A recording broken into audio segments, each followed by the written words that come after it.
जनसंवाद न्यूज, सत्य आणि विश्वासाची बातमी। बदलापूर पालिकेच्या डम्पिंग ग्राउंडवर भंगार माफियांनी कब्जा केलाय। कचऱ्यातून निघणाऱ्या भंगाराचा जागीच सौदा सुरू असून पालिका अधिकाऱ्यांच्या संगनमताने हा सगळा गोरखधंदा सुरू आहे।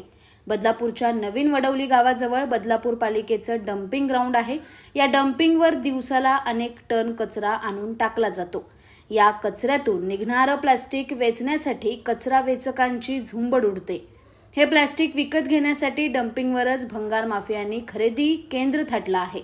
या खरेदी केंद्रावर वजन करून प्लास्टिक विकत घेतलं जातं। त्यानंतर त्याचं वर्गीकरण करून गोण्या भरल्या जातात। जणू काही एखादा मोठा बिझनेस असल्यासारखं ही भंगार चोरी सुरू असते।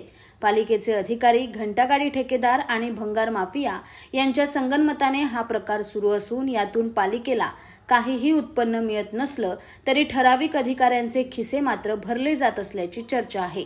जनसंवाद न्यूज, सत्य आणि विश्वासाची बातमी। आजच सबस्क्राइब करून बेल आयकॉनला क्लिक करा आणि पहा ताज्या घडामोडींचा अचूक अंदाज आपल्या मोबाईलवर।